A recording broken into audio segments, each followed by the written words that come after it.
Guys, the draft is officially over, which means now we can sit back and relax and take a deep breath and then try to convince ourselves that cornerback we took in the 7th round is the final piece to winning a Super Bowl. I definitely don't do that.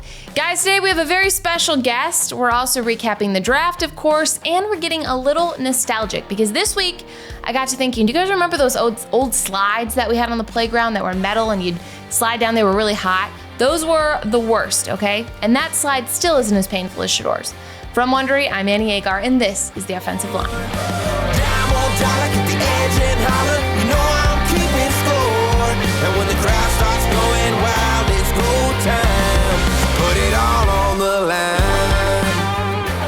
Welcome to The Offensive Line, you guys. We're here to make some picks, talk some and hopefully make you some money. Coming up in a little bit this week, we have a special guest joining us, former NFL quarterback and media personality Mo Hasan, and good personal friend of mine. But that's later. First of all, guys, we have a lot to get to, starting with my crazy weekend in Green Bay. I was at the draft this past week, had a time, you guys, let me tell you. Green Bay, as you all know, is like a second home to me. It was a blast. It was absolutely packed if you guys went out there. First of all, thank you for coming up and saying hi to me. That was so much fun, you guys. It was like a mob of my favorite people, and I absolutely loved it. But just to think about it and put it in perspective, there are 107,000 people in Green Bay. There were over 200,000 people at the draft, double the amount of people in this city.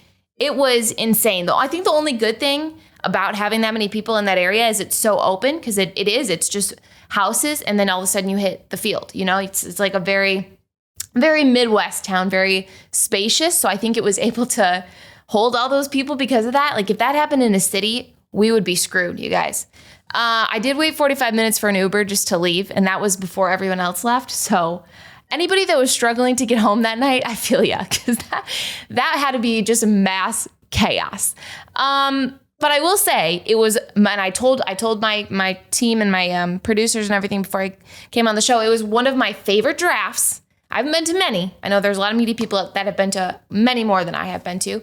But before this one, I think my favorite was Vegas because there was such a plethora of NFL fans. I mean, you saw anyone and everyone. They were in Vegas. And it was fun. It was on the water, and there's obviously all the casinos around. It was just a great, very entertaining vibe. But Green Bay, obviously polar opposite of that. But it was the best of the best people. It wasn't crazy. You'd think that these Packers fans would have been out drinking and hammered by like 10 a.m. because that's a typical game day experience in Green Bay.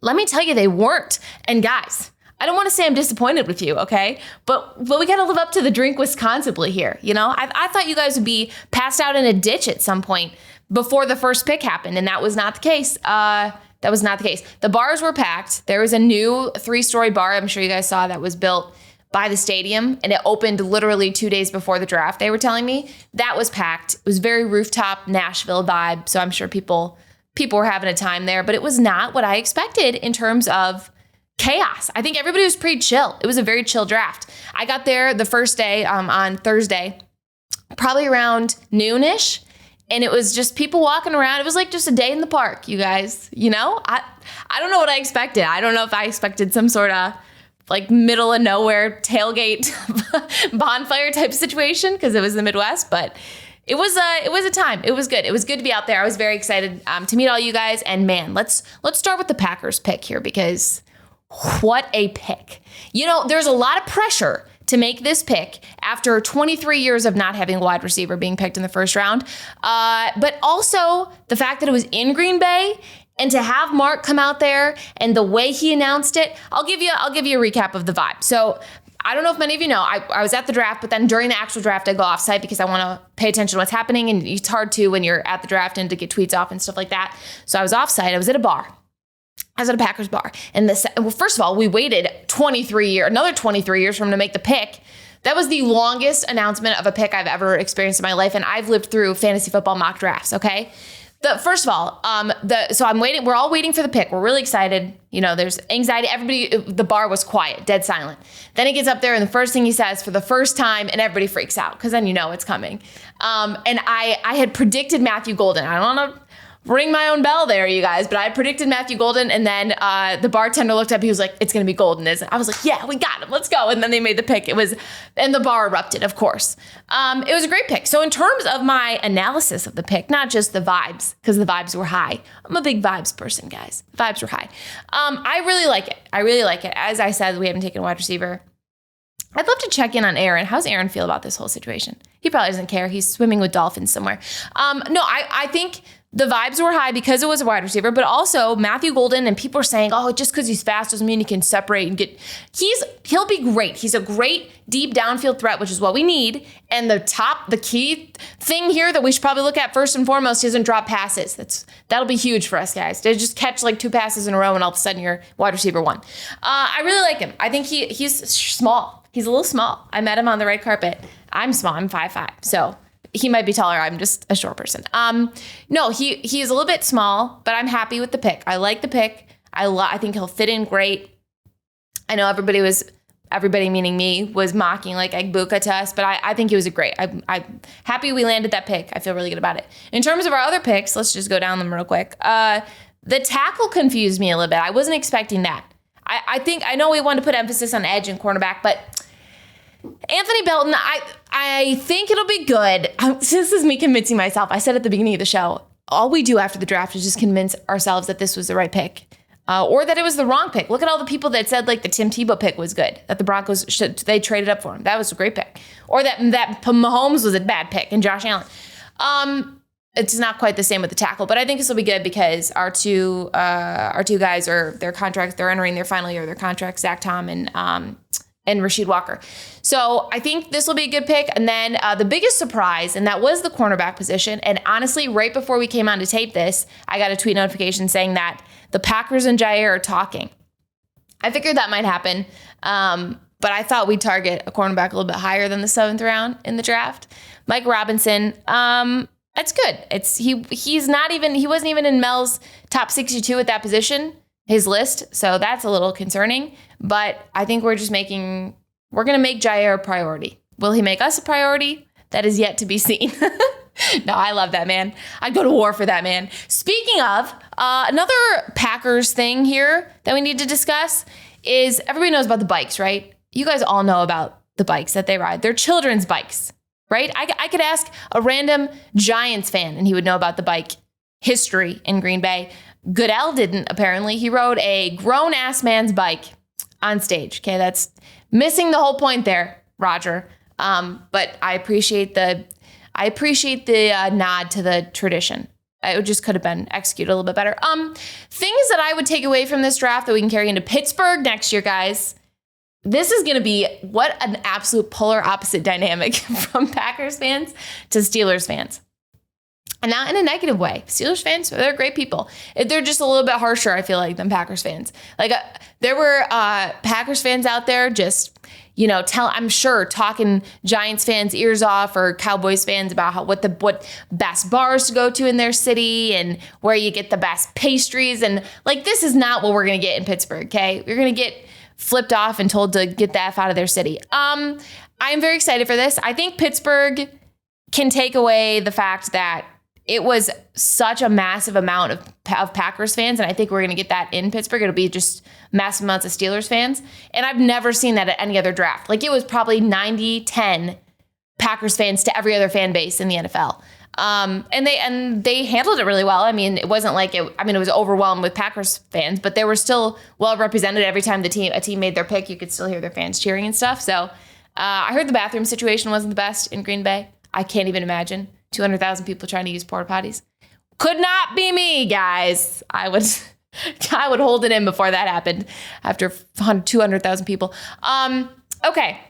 Lastly, I want to touch on the red carpet because that was one of the things we did before the draft. And man, it was so fun. Really well set up. It was on the field, not directly on the field, but it was in Lambeau. Beautiful. And it was the first time, which I didn't know this. It was the first time the red carpet had fans that could watch from like right over top. They were all in the stands and we were kind of butted up against the stands. And it was the first time fans were able to watch the red carpet. And I'm like, that that can't be true, but it was, because in Detroit last year, it was in front of the theater and it was all closed off. You know, red carpet's pretty closed off. So having the fans, there was one point I came over and I said, what do you guys want me to ask the guys? Top question was, have they had a spotted cow? I was like, are these guys, some of these guys can't even drink yet, but okay. We asked that question. Had to teach a few of them what a spotted cow was. Best beer out there, by the way. No bias. But it was cool. And then they had to round a corner before they got to the fans. So I was kind of on the end of the red carpet. So I'd look over and they'd yell, who's next? Who's coming? I go, Ashton Genty. Yeah, let's go. It was just the fact. It was so fun to have the fans involved with the red carpet. So yeah, I talked to Genty, who's very, very short. And you guys saw that, I'm sure, the viral clip of him putting the hat on, or not putting the hat on, because you couldn't even tell who it was. Will Campbell was really great too. I'm going to get into him a little bit later.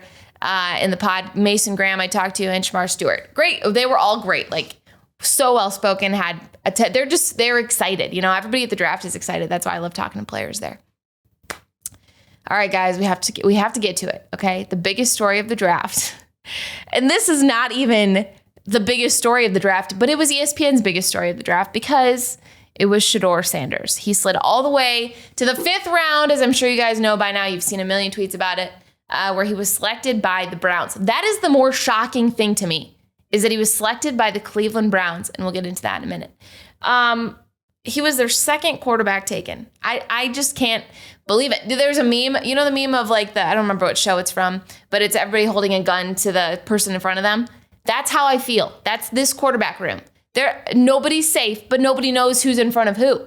It's just mass pandemonium and chaos. But first I want to get to the slide. So what I heard, don't take this as gospel here, guys, but what I heard is that Shedeur didn't interview. I mean, we know he didn't interview well, basically in any interview, but he didn't interview well with the Giants in particular. And Dable asked him a question and he answered it wrong, but then it's literally a scene from draft day. He answered it wrong and then backed it up. They should put the $1 at the end of the playbook to see if you read it or not.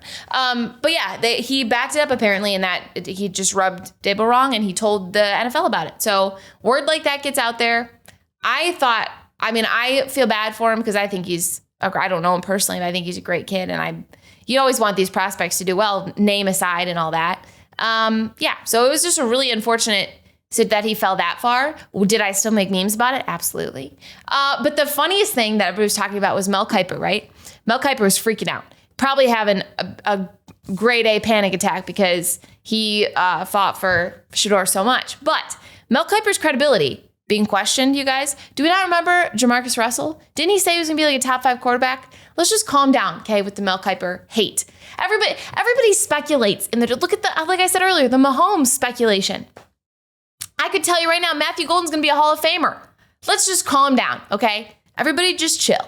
So I think that's why Sanders fell. The interviews, and I would love for those to get leaked. What was he up there dancing on the table or something? What is so wrong with these interviews that would make him fall that far? And the funniest thing, which I don't think we're focusing on enough, the poor guys, Tyler Shugg and Dylan Gabriel, who went before Shedeur. So when Cam Ward went off the board, then we're all kind of like, okay, yeah, like that was expected. When Shedeur started falling, when he started slipping, we're like, yeah, that was expected. But it wasn't until Tyler Shugg went where we're like, wait a second, okay, something's going on here. Imagine being the quarterback that makes you realize Shedeur is actually slipping. That would keep me up at night. Like, oh, okay, like that guy wasn't a concern, but me getting drafted ahead of him is the concern. And then, man, when Dylan Gabriel went, then everybody was like, oh, so this is something's wrong. Something's up. I think that is the funniest thing ever. Because I'd be sitting there excited that I got drafted. I get on Twitter and everybody's talking about, this is the pick. This is the pick that we need to start pulling up interviews from Shedeur. Poor Dylan. Luckily, though, we'll see it all play out in person, because they're in the same quarterback room. This has got to be the dumbest quarterback room. And I've seen the Pittsburgh Steelers when they had Mason Rudolph and Kenny Pickett and Mitch Trubisky. And dumbest quarterback room, you've got Kenny Pickett, again, he's a part of another dumb quarterback room. Joe Flacco, Dylan Gabriel, Shedeur. Oh, and they have Deshaun Watson, in case anybody forgot about that. This is just wild to me. 5 quarterbacks and nobody knows. Joe Flacco is probably the most well-respected so far. Kenny Pickett did win a Super Bowl, though. It's wild. It's wild time. I don't know, Cleveland. We could talk about the trade. We could talk about the quarterback situation. I do think, by the way, that trade was legit because, yes, Travis Hunter is generational, but the haul that they got, you guys, you can argue with me on that one. I don't know. I think Cleveland set themselves up for success, but until they got to this, the Dylan Gabriel thing and Shedeur, I don't understand it. Just like I don't understand a lot in this draft, including this prank call that happened. We'll get into that later. I have a lot to say about that. A lot to say, but I'll bring it to everyone's attention because I know you know what happened. But I have a lot to say on that. And the whole draft room, Shedeur's draft house, I guess, that they set up with the hats. Did you guys see all that? Dion had the hats set up. It was like a Coachella house, like a content house on steroids, but NFL draft related. Made it even funnier when he was slipping because I don't know if they did it day 2. Like, do you have a party? And it would be like if you celebrated your birthday and then your mom came out and she was like, actually, you were born the day after. You're like, oh, I got it. I have to do the birthday party again. I don't know if that's what they were feeling in the Sanders household, but I do feel bad for him. I did make a couple jokes. One being that I said I made it to day 2 of the draft and so did Shedeur. You know what, guys? Am I upset about it? Not at all. You know, it comes with the territory. Okay. To round up this whole draft talk, you guys, we're going to play a little game. The best part of the draft is the raw emotion after each pick. A phone call comes in, and then we all watch these grown-ass men cry. But it could be good. It can be good, and it can be not so good. There are different kinds of tiers, as we all know. So we're going to put them in tiers. This is our tiers. All right, guys, let's start on the first tier. The first tiers.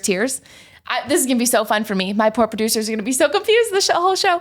We're going to start with happy tiers, okay? So Tyler Shuck, I don't know if you saw this whole thing. His dog was a big part of this pick. Tyler Shuck's dog. Look at that. Oh, look how cute. Yeah, he's adorable. He's the second best golden that was taken in the draft. Guys, I loved the reaction. This is genuine happiness. You know those TikToks you see of golden retrievers or any kind of dog you watch and you're like, oh, this smile is genuine right now. I'm actually enjoying this moment. That was a happy tier. That's a happy tier. Will Campbell, another happy tier, which he's going to the Patriots, so I don't know how happy he'd be. But it was, and I know a lot of people were saying maybe on social media it kind of looked fake crying. And his arms were too short to even wipe away the tears. I said that with myself. No, he was from after meeting him on the red carpet, I think he's a genuinely amazingly nice human being, and I think he was very happy, and those were real tears. So these are our tiers, happy tears. Okay, so those were 2 genuinely happy tears in our tier. The next one are psycho tears, guys. These ones, this was a little interesting, okay, because now you're getting it. There's like level happy, and then there's like, whoa, let's take it down a notch. The first one, I don't know if you saw, I'm just going to mention it really quickly. There was a baby involved.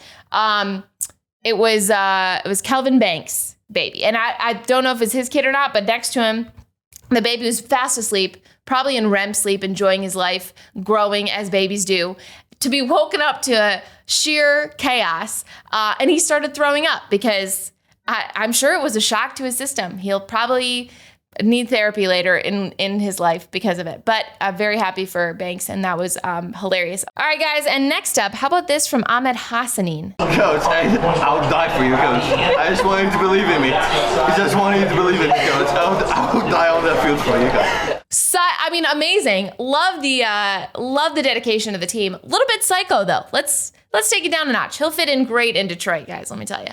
Okay, next tier, fake tiers. These are draftees that you're like, you can't be that happy. You cannot be that happy to go there. Or you're just not happy at all. Let's do Princely Umanielen. I'm pretty sure I said that right. I've been working on it. He talked to Dan Morgan because he went to the Panthers. Talked to Dan Morgan on the phone. And Dan Morgan even said, hey, you don't sound too excited. How you doing? I'm doing good. What are you up to, man? You don't sound too excited. Why y'all take so long, man? Yeah, there you go. Hey, we're going to take you right now, bro. We're jacked up, man. Thank you so much. I'm going to pass you off to our owner, Mr. Tepper. Hey, Princely, how you doing? How you doing? I'm doing good. Why do y'all take so long? He sounds super happy to be there. Like I said, though, in his defense, I feel the same way about talking to Dave Tepper. Okay, and our second to last tier is sad tears. this can go a multitude of different ways. I'm going to start with Cam Ward.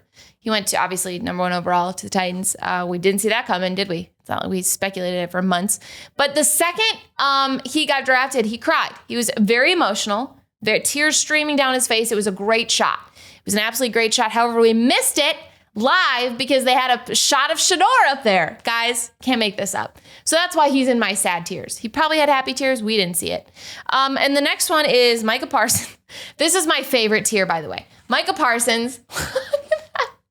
Look at that freeze frame. This is going to be a meme later when the Cowboys miss the playoffs. Micah Parsons, when Tyler Booker was drafted, he was silent for about 5 seconds. I think we all were. I was processing. As we all know, the Cowboys draft well, and they draft O-linemen well. Did I think they were going to take Tyler Booker in that spot? Not at all. Not at all. I thought they would take a flashy wide receiver. Boy, was I wrong. I should have just reverted back to how the Cowboys usually are. Micah Parsons had the same reaction. Recovered very quickly by saying, oh, he's a great player. He's a great player. But those 5 seconds, Micah, they were there. And last but certainly not least, the Browns GM, Kevin Stefanski and the Browns GM jumping. Look at this. Look at this freeze frame. Oh, just so memeable. This was after Shedeur's pick, by the way. I know you're probably wondering which phase of the Browns draft was this in. It was Shedeur. Don't worry. Amazing. Just tops out. That should be top of our sad tiers. Just that pick right there. And quite frankly, this is my favorite one. This is the last one. This is Dry Eyes, our tier Dry Eyes. This is because this man wasn't even present during his draft. Quinshon Judkins, nowhere to be seen. He was in the bathroom. And they had to call him twice. So they called the first time, his mom answered. Then they had to call back and he came out and everybody celebrated. So it wasn't actually sad, and it wasn't. That's why we're putting it in Dry Eyes. It wasn't actually sad. He seemed happy. I don't know. Kind of an interesting situation. I hope the bathroom came out well. Everything came out well in there. Guys, those were my tiers. Tiers. It was good. I think it was a good overall draft. A lot of reaction. I'm happy. I feel good about my tiers. Up next, we're bringing our quarterback to discuss the new NFL rookie quarterbacks right here on the offensive line. All right, guys, welcome back to the offensive line. The story of the draft this year was obviously quarterbacks and where they did and didn't go. So we brought in our own quarterback here, our expert quarterback. He's a former NFL quarterback with the Titans. He was teammates with one of this year's first rounders, and he's a media personality and my friend, Mo Hasan. Mo, welcome to the show. Thank you, Annie. Can't wait. Can't believe this is the first time we had you on, and I know. We were literally at the Super Bowl together. But Crazy. Well, you've been a little busy. Yeah, a little bit. Just got back in the States about like 3-4 days ago. So. Jeez. How long were you gone this time? Oh, Morocco was like 10 days. And then we did the Amazon rainforest for like a week before that. And then we did Havana, Cuba. I was boxing in Cuba for like another week. And then in between those spurts, we were doing overtime, the NFL broadcast for OT7. So I was going like in between each time, like crazy place, Dallas.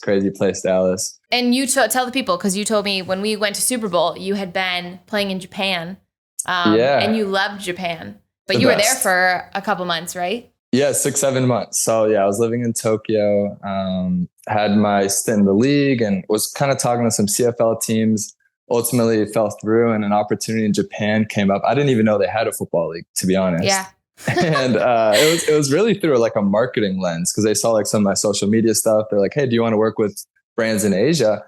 I was like, yeah, why not? It sounds cool. Yeah. And then I called up my best friend, OJ, and I was like, hey man, do you want to go? Yeah, he's the best. I was like, do you want to go to Japan? He's like, yeah, why not? So we spent the last 6-7 months out there and just had the best time. That's so good. And you loved it. Like you said it was probably, like you could move there. It was one of the better experiences you had. I hear that all the time about Japan. Like I see TikToks on it all the time, and it looks everything's so well, like planned out. I don't know how to explain it. It's just very high tech, obviously. And the food everybody says is great, but it's just everything's accessible. Like it's just super easy to get around.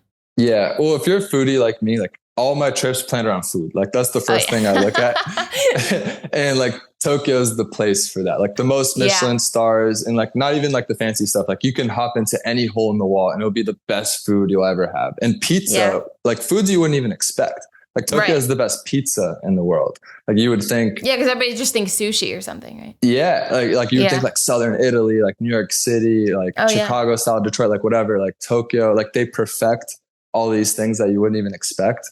So it was insane. Wow. I'll get out there someday. You'll have to give me the lay of the land. We'll plan a trip. It'll be fun. Yeah. Okay. Perfect. Well, before we do that, we have to talk about these quarterbacks. And one of them this is why I had you on, Mo, because you can give us a little insight into good old Jackson Dart, which you mentioned before we even came on the pod. Yeah. Okay. So you played with him at USC. He was obviously there before Ole Miss.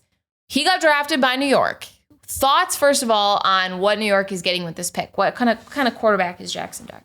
Yeah, I think Jackson's a warrior. And it was kind of funny. I watched a few snippets of the Gruden camp where they were talking about the +2. And Gruden's like, no, dude, you need to get out of bounds. And Jackson's like, well, I understand what you're saying, but it fires the team up. And that's kind of the dude Jackson is.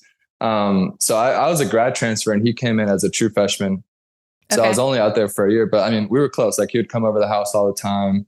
I actually just saw him about 2 weeks ago with Overtime. They were filming something over there. So it's cool to catch up with him, but he's super just personable and he's going to like take over the locker room immediately. Right. And it's something also like, I'm sure we'll get to Cam Ward, but like those two guys, I think when we talk about the intangibles, it doesn't get much better in different ways. Like Jackson's just so charismatic in the way he's going to get close with everyone on the team. Doesn't matter if you're the starting wide receiver, you're the fourth string offensive lineman.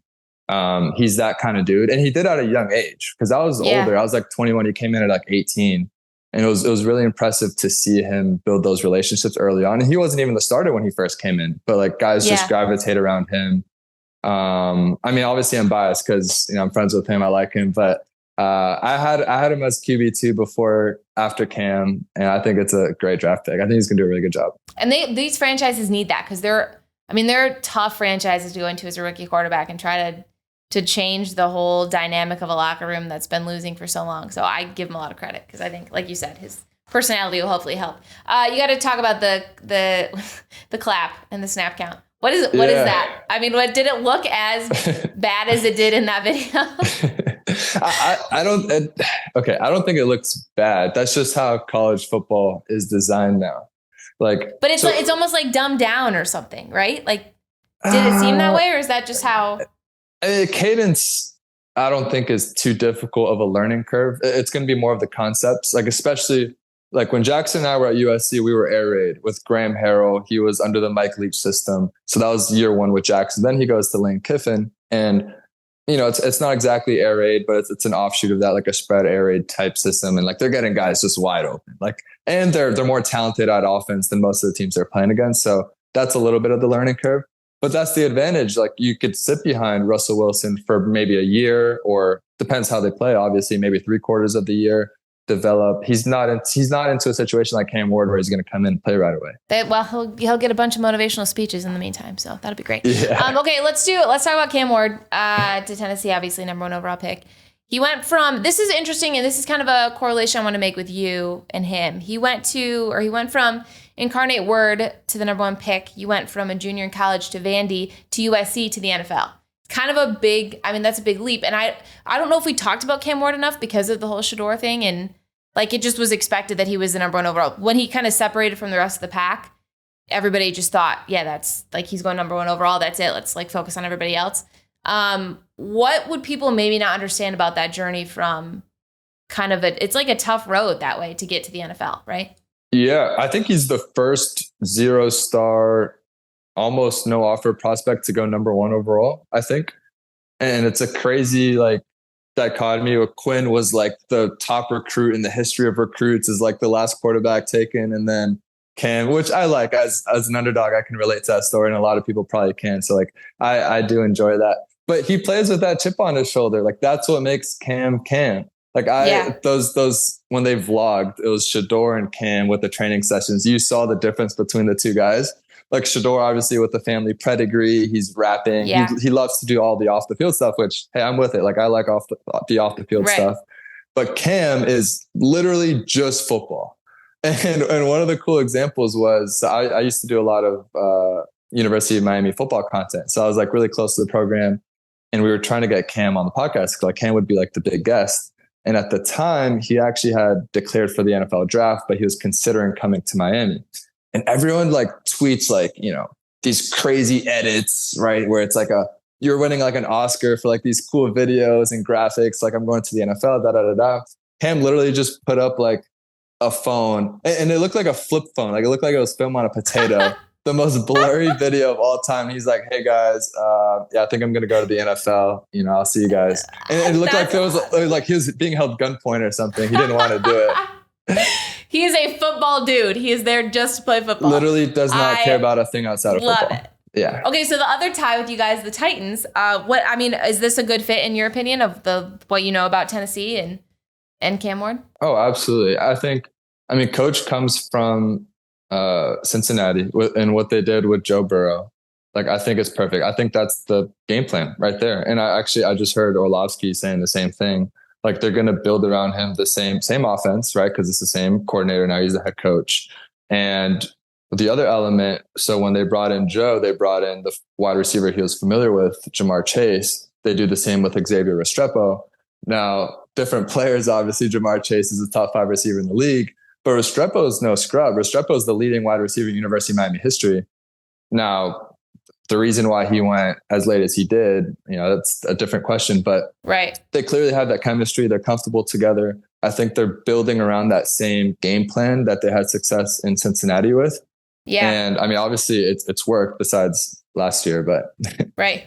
That's the thing. Like, if the system, if there's a reason it works. I love when wide receivers match back up with their quarterbacks, unless it's like Devontae and Aaron. Okay, let's Shedeur. Let's talk about for a second, because obviously that was the storyline of the draft and the slide to round 5.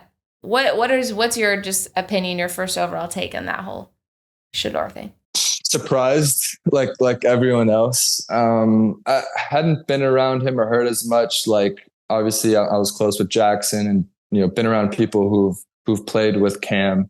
And so I was with Shedeur at the overtime thing. So kind of just like was around him a little bit. Didn't talk to him as much, but saw like the kind of personality he is. Yeah.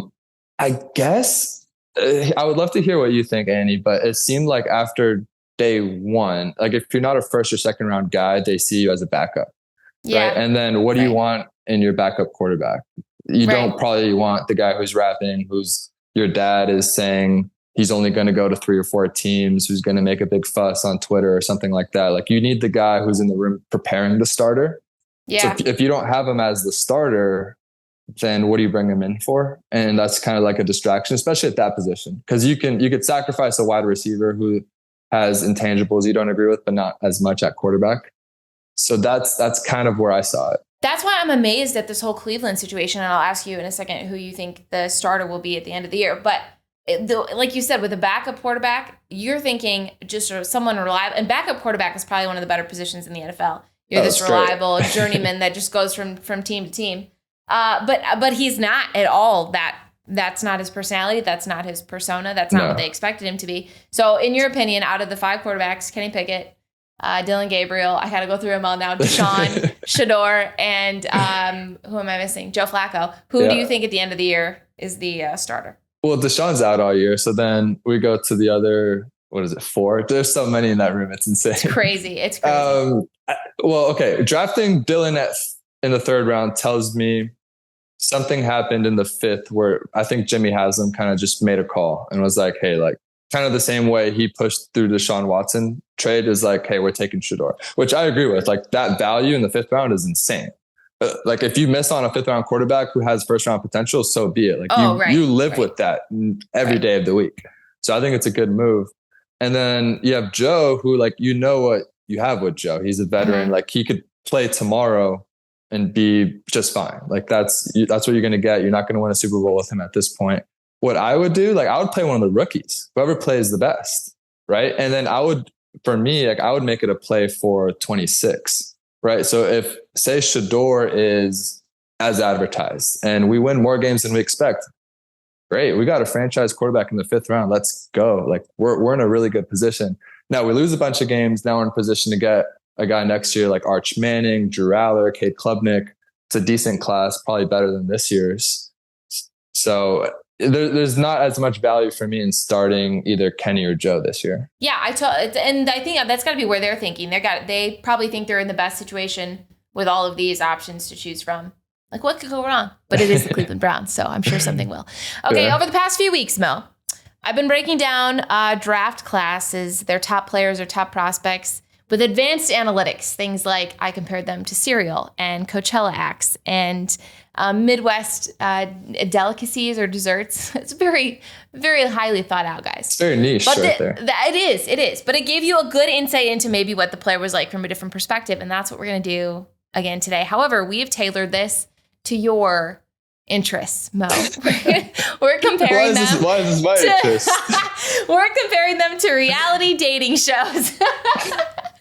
I wonder Wait, why. do you watch a lot? Is there like a show that you, because our producer who used to work with you seems to think that there's a certain show you enjoy in your free time. Is there a certain reality dating show? Potentially. So when I was at Vanderbilt, the whole team, we got all into Love Island. This was peak Love Island UK, not US. Right. And every day of the week during training camp, we'd get home at like 9, 10. We have to be up at 7. But something that bonded the entire team was Love Island. And we'll talk about it the next day. Like, oh, can you believe Molly May got with Tommy and whatever? And then it was a big thing. I remember that. Huge. We all watched and we'd start talking like them. Oh, yeah. I remember that like it was yesterday. Yeah. The other one, when I was at USC, was The Bachelor. I got there during COVID, so there wasn't as much going on. I feel like everyone was watching it for some reason. And Monday nights was bachelor parties. We'd have the whole team over, all the sports girls, the volleyball team. It was like bachelor parties on Monday. That's amazing. Hey, this teaches you a lot. Reality dating shows teaches you a lot about life. So you can laugh at us, you guys. It's very informative. All right, let's start with, so we can go back and forth or whatever. You can play off mine, come up with your own. I'll start and I'll tell you what show reminds me of them, and then you can go and do yours. So starting with Cam Ward. I'm going to say Married at First Sight. I've never seen the show before, but kind of just ties into the whole, like, they saw him as the number 1 overall pick. That was it. They didn't even know much about him, maybe, or maybe they did, but they got married at first sight. They saw him, they liked him, moved on. That was my pick for him. Do you have a Cam Ward I one? gotta watch that. I haven't seen Married at First Sight. I've never seen it. I'll see like clips on social media of how dumb it is, but that's about it. Huh. Okay. Yeah. Interesting. Okay, for Cam, the consensus number 1 overall pick.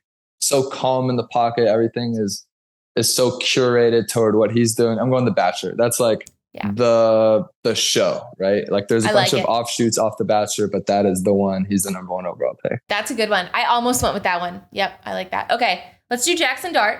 Or you can pick whoever you had for your second one. I'm going to do Jackson Dart. I'm going to say Farmer Wants a Wife. Oh my gosh. First of all, this show is the bane of my existence because I wanted to love it so much. It's like straight out of the country, like Jackson Dart, and I can't do it. I can't like it. That's not a bad testament to him though. It's just like a less flashy version of The Bachelor, and I feel like Jackson Dart's less flashy, version of maybe other Ricky quarterbacks. I feel like he's pretty flashy. I don't know. Maybe that's just the vibe I get from him in the whole like Gruden interview and stuff. But yeah, I can see both ways. And maybe that's to play into that. Like it's Farmer Wants a Wife is being too, like it's leaning too much into its stereotype. I don't know. Okay, I'm going the complete opposite way. I'm going Love Island for several reasons. A, because he's flashy. He has the big diamond chain. He's hurdling over dudes. He's running people over. It's the run and shoot offense at Ole Miss. They're scoring a lot of points. Lane Kiffin is Lane Kiffin. He's brash, loud.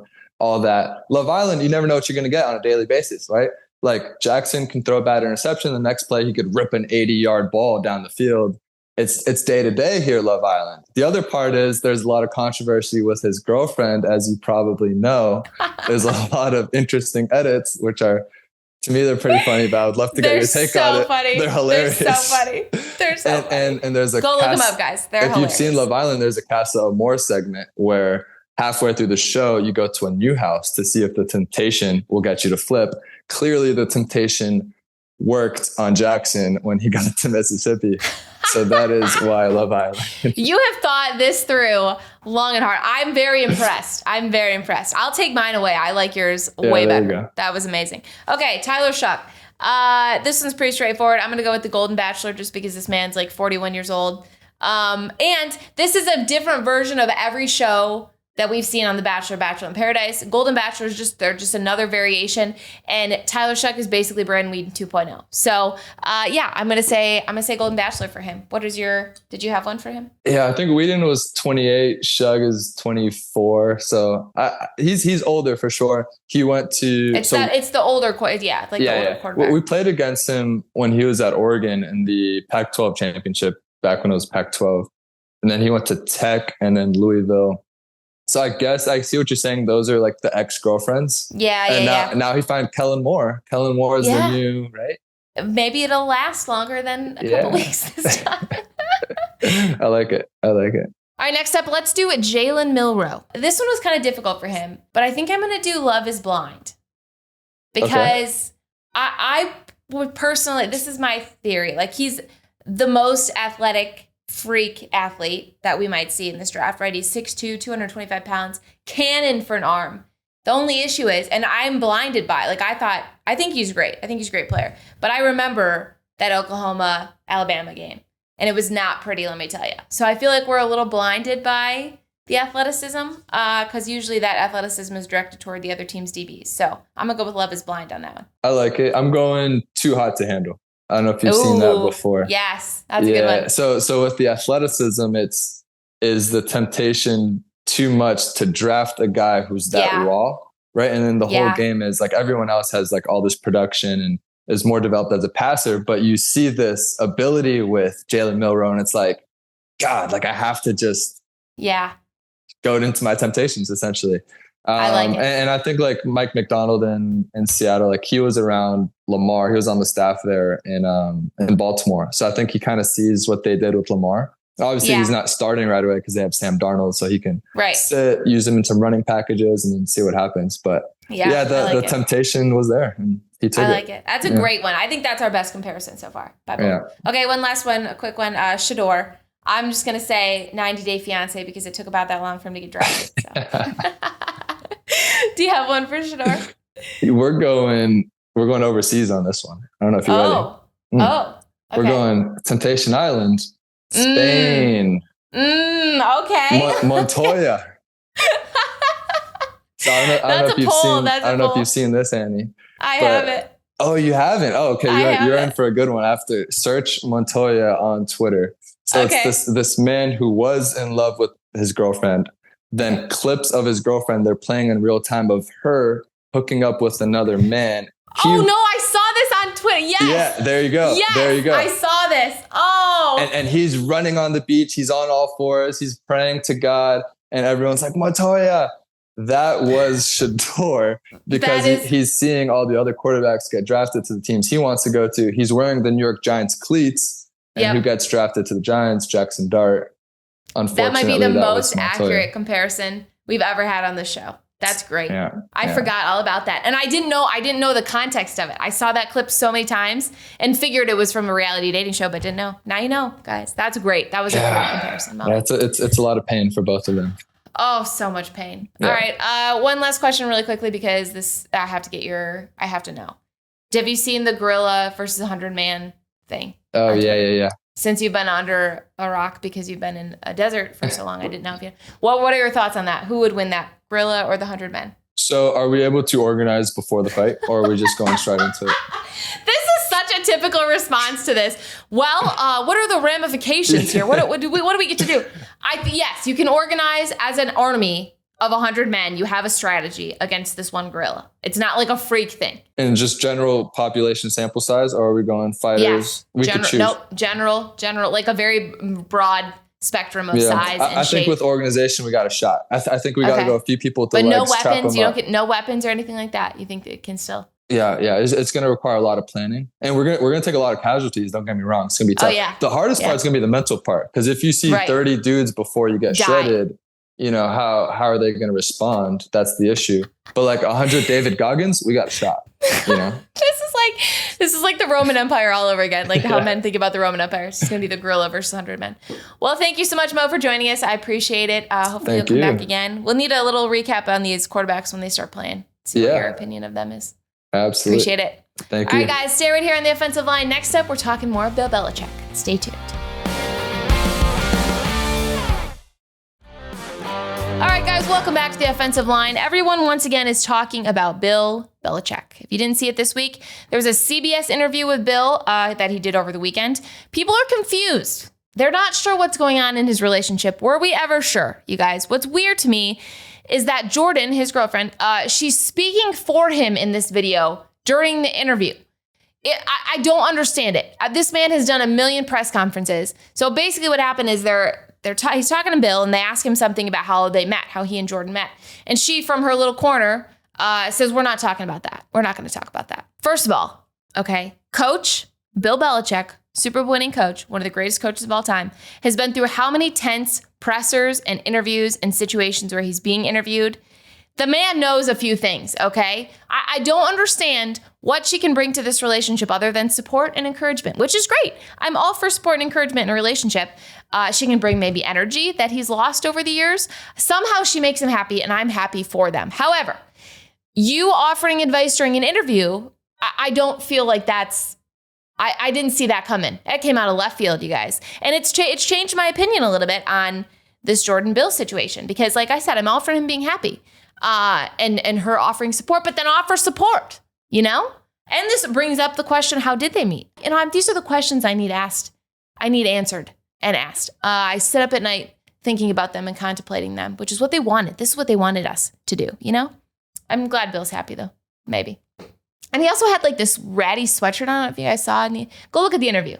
Report back in the comments, okay? It's interesting. Obviously, Bill wears a lot of ratty sweatshirts, but this one was looked like it was off the hanger of PacSun. Like she bought it for him. It had pre-cut holes in it. I don't know, guys. Something weird's going on there. I could talk about it forever. It changed my perspective on the situation, though. I'm back on Bill's side here. Back on the Bill train. Okay. Lastly, my favorite part of the show, and it might seem like I just did that, but it's time for No Offense. Okay, this is where I rant about something that's been bothering me, get it off my chest a little bit, open up to you guys. It's a form of therapy. We have a pretty good one this week, as I mentioned earlier, that I was going to touch on it. So it's time for No Offense, guys. No offense, but if you're looking to punish someone after the whole Shedeur prank call, punish the kid and the kid who posted it into prison. Send them to prison for life, okay? I'm so frustrated with this because people are coming out saying the Falcons deserve to lose a draft pick. We need to punish coach, Jeff Ulbrich, who was the interim coach for the Jets, by the way, who's apparently leaked the cell phone number because it was on an iPad. And it wasn't just a cell phone it wasn't Shedeur's personal cell phone. It was a cell phone that they had for specific NFL related or football related issues. So it was a private number that got leaked because the iPad was open. You can blame the coach, blame the Falcons, whatever you want to do. This kid should be sent to a farm for the rest of his 20-year-old career until he learns to respect authority. In what world I would never, first of all, make a prank call to a kid that has worked his ass off to get to the NFL and ruin his moment for a little fame and a little credibility on social media. Never. And number two, I would never post it and take credibility for it. How unbelievably stupid. In what world, this comes back to being how you were raised, children. In what world are we putting some credibility on TikTok over the credibility of a future NFL prospect? And he came out with an apology. He said he was sorry and all that. I get that. Maybe it was a learning experience. We've all done stupid things in our 20s. I'm glad social media wasn't bigger in my 20s. I think we had Yik Yak. Do you guys remember Yik Yak in college? But anyway, moral of the story, this kid needs to learn. Hopefully it was a good lesson for him to learn a little respect. Let Shedeur, as funny as it was in the memes of him slipping, and I made jokes about it. It takes it to another level. It's personal at that point, and you're just trying to get a little credibility on the old TikTok, and I was not a fan. So I think this kid needs to learn some respect for his peers and for authority. That is my no offense rant of the day. You guys can disagree, you can agree. Hopefully this kid listens. Hopefully he does. I don't know. I'm not one to parent him. It's like we're the same age, basically, but I just had an issue with it. A big issue, because at the end of the day, we respect the hell out of these athletes.